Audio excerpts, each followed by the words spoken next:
ఇవి ఈ రోజుల్లో చెప్పడానికి ఎందుకు లేదంటమ్మా 30-40 సంవత్సరాల క్రితమే ఈ చరిత్ర కనుమరుగైపోయింది. ఎందుకంటే ఒకప్పుడు ఇంత ఆర్భాటం లేదు పూజల్లో, ఇంత బ్యాండ్ ఇంత డీజేస్ లేవు. ఒకప్పుడు ఏంటంటే ఊరంతా బోనం ఎత్తుకొని రావాలి. ఇప్పుడు చూసారమ్మా బోనము పొద్దున 6 గంటలకు ఒకళ్ళు ఎత్తుతారు, నైట్ 12 గంటలకు ఇంకోళ్ళు బోనం ఎత్తుతారు.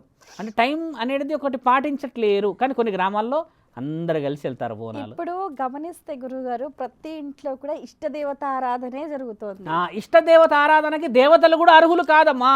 అర్హులు ఎవరంటే నీ ఇంటిని ఇష్టపడి నీ ఇలవెలుపుల నుంచి నీ వంశ ఉద్ధరణని ఆదరించడానికి ఒక కారణ జన్మరాలు ఉంటుంది.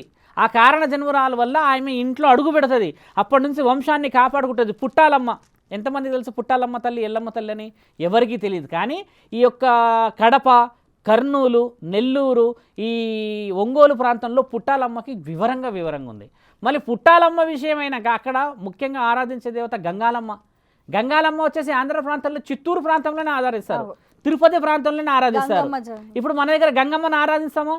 గంగమ్మను ఆరాధించాం. మనం పార్వతీమాతను ఆరాధిస్తాం. అంటే ఎందుకు గంగమ్మని ఒక ప్రాంతం వాసులే ఆరాధిస్తున్నారంటే ఫలానా వందల సంవత్సరాల చరిత్ర కింద ఒక కారణ జన్మల కోసమని ఒక కారణం చేత ఆమె కలలో కనబడమా, లేకపోతే ప్రత్యక్షంగా కలిసి ఏదైనా విషయాలు చెప్తే ఒక గొప్ప కార్యక్రమానికి శ్రీకారం చుట్టినప్పుడు ఆ వంశాన్ని మోస్తూ వస్తుంది కదా, అలా రావడం ఇలా వెలుపు.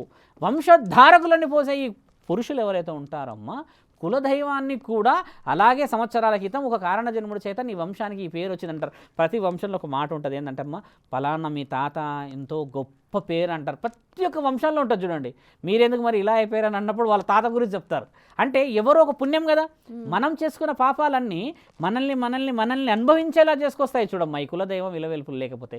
ఈ రోజుల్లో చాలామంది తెలియాల్సిన విషయం కూడా ఏంటంటమ్మా, ఇలవేల్పులకి కట్లేపిస్తున్నారు. కట్లు అంటే కట్లు ఎందుకు వేపిస్తున్నారంటే ఇక్కడ జరుగుతున్న పొరపాటు అంటే మీ మీడియా ఛానల్ ద్వారా ఏం చెప్తానంటమ్మా, ఇష్టదైవం దుర్గామాత. ఎవరికి? కోడలికి. అత్తకు ఇలవెల్పేవారు ఎల్లమ్మ కదా. ఇప్పుడు దుర్గామాతను నువ్వు పూజిస్తున్నప్పుడు ఎల్లమ్మ తల్లిని నాటాంకాలు ఎక్కువ పెట్టే అవకాశాలు ఉన్నాయి కదా.